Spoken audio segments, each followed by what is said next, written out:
એમ જ મનમાં આવ્યું ને ખુરશી પરથી ઊભા થઈ વસંતરાયે હવાથી હલતા બારી પરના પડદાને ઉતારી લીધો.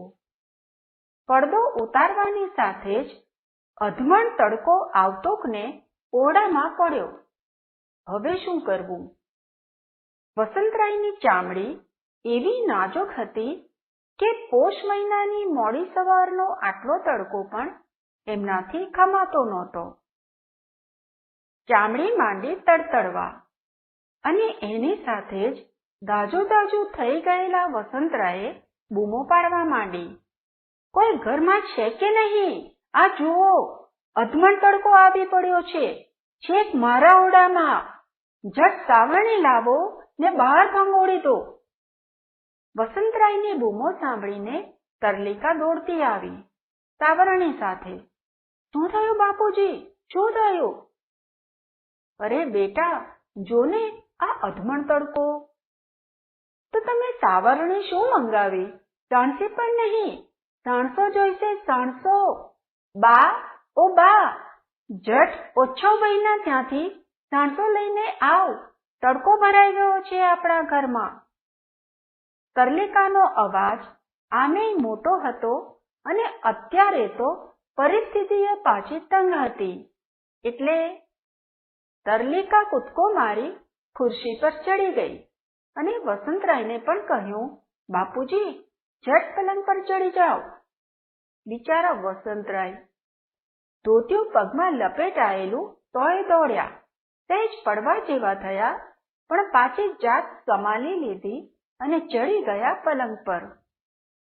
પગ અધ્ધર લઈ લો બાપુજી, આ તો તડકો છે, તડકો. અને તરલિકાએ એની બાને ફરી બૂમ પાડી, બાળી, શું કરે છે? સાણસો લઈને ઝટ આવને.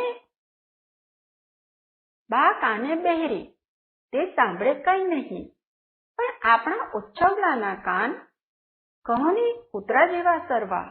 આવું કહેવાય નહીં, પણ ઉચ્છવલાલ જાતે જ કહેતા હોય છે કે રાત દાડો આપણે જાગતા ને જાગતા, હો રાજા. એક સહેજ સરખો સંચાર થાય અડધી રાતે તો એ મારા કાન બહાર જાય નહીં, હો. મારા કાન કૂતરાથી ભારે ગુંડા છે. ઉચ્છવલાલ તરલિકાની પહેલી બૂમે સાણસો શોધવા માંડ્યા ને બીજી બૂમે સાણસા સાથે હાજર થયા. આવતામાં જ ઉચ્છવલાલે પૂછ્યું, નાગ દાદાએ દેખા દીધી છે? તરલિકા કહે, સાપને તો કોણ ગણે છે, એને તો પૂંછડીએ ઝાલીને ફંગોળી દઉં. આ તો જુઓ ને ઉચ્છવ કાકા, આટલો બધો તડકો. આ સાંભળતા સાંભળતા ઉચ્છવલાલ બારણા પાસેથી ખુરશી પર સાણસા સાથે ચડી ગયા. તો છોડી, કહેતી કેમ નથી કે તડકો આવ્યો છે? સાણસાનું શું કામ છે? હવે આટલામાં કોને ત્યાં માછલા પકડવાની જાળ હશે? શી ખબર. તારી બાજુના ટેબલ પર ફોન છે, ગભરાયા વગર તો ફાયર બ્રિગેડ વાળાને ફોન કર ને કહે કે અધમણ જેટલો તડકો ઘરમાં ઘૂસી આવ્યો છે, તો માછલા પકડવાની જાળ સાથે આવે. ઝટ ફોન કરને તલ્લી. વસંતરાય બિચારા ગાભરા થઈ ગયા હતા. તરલિકાએ કંપતા હાથે ફાયર બ્રિગેડને ફોન કર્યો ને કહ્યું, માછલા પકડવાની મોટી જાળ લઈને આવો, નરસિંહ એપાર્ટમેન્ટ, ટોલ નાકા, અમદાવાદ 22. હા, ગણેશ બિલ્ડિંગથી 2 મિનિટના રસ્તે જ છે, પણ ઝટ આવો હો ભાઈ. પણ ત્યાં તો સામેથી રિસીવર મુકાઈ ગયું હતું. તે આ બારીનો પડદો કાઢ્યો? તે તલ્લી? ઉચ્છવલાલે પૂછ્યું. ના રે ના, મારા બાપુજી, બીજું કોણ? ઉંમર થાય છે એમ નાના ને નાના થતા જાય છે, બોલો. તરલિકા બોલતી હતી એ દરમિયાન વસંતરાય ચૂપ જ રહ્યા હતા. પણ આ પડદો બારીએથી હટાવવાની જરૂર શી પડી તમારે? તમે ખરા છો યાર, હો વસંતરાય? ઉચ્છવલાલ સાણસો ખુરશી પરથી નીચે લબડાવતા બોલ્યા. ત્યાં તો તરલિકાએ બૂમ પાડી, ઓ ઉચ્છવ કાકા, જુઓ, તડકો ખસી તમારા ભણી આવે છે. જોજો, ત્રણસો ઊંચે લઈ લો. અને સાચો સાચ તડકો પા અડધો ઇંચ તો ખસ્યો જ હતો. તરલિકાના કહેવા સાથે જ ઉચ્છવલાલે 300 સટાક ઊંચો લઈ લીધો ને હાંફવા માંડ્યા. કશું થશે નહીં ને મને? ઉચ્છવલાલે પૂછ્યું. હજી 5 ફૂટ આગો છે તમારાથી, પછી ફિકર શું કરો છો કાકા? તરલિકાએ ઉચ્છવલાલને આશ્વાસન આપ્યું. પણ હજી બંબાવાળો કેમ ન આવ્યો? વસંતરાય છેવટ જતા ન રહેવાયું એટલે પૂછ્યું. આવતો જ હશે.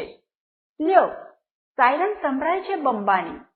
અને ઉચ્છવલાલના બાકીના શબ્દો બંબાની સાયરનમાં ડૂબી ગયા. નરસિંહ એપાર્ટમેન્ટમાં આવતા બંબાવાળાને વાર ન લાગી. ગણવેશ પહેરેલા 3 જુવાનો દોડતા કૂદતા આવી પહોંચ્યા. એકના હાથમાં માછલી પકડવાની જાળ હતી, બીજા પાસે પાણી છાંટવાની પાઇપ હતી અને ત્રીજા પાસે ફાયરપ્રૂફ કપડાં હતા. ફાયરપ્રૂફ કપડાવાળા અફસર ઝટઝટ આવીને પૂછે, શું છે? બીજો પૂછે, આગ લાગી છે? ત્રીજો કહે, જવાબ આપો ને, થયું છે શું? અને ત્યારે વસંતરાયે માત્ર આંખોથી, ઉચ્છવલાલે હાથની ચેષ્ટાથી અધમણ તડકો ચીંધ્યો. જ્યારે તરલિકાએ જોરથી બૂમ પાડી, જોજો બંબાવાળા ભાઈઓ, અમારા ઘરમાં તડકો અને એ વધતો ઓછો નહીં, એક સાથે અધમણ પડ્યો છે. શું? તડકો? અને એની સાથે જ ત્રણેય લાય બંબાવાળા દોડતા બંબે જઈ સાયરન વગાડતા વગાડતા જાય નાઠા. ત્યાં તરલિકાના બા આટલી ધમાલનો આછો અણસાર સાંભળતા વસંતરાયના ઓરડામાં આવ્યા. તરલિકાએ ભયાનક ચીસાચીસ સાથે પોતાની બાને ચેતવી, બા, ત્યાં બારીએ ના જતી.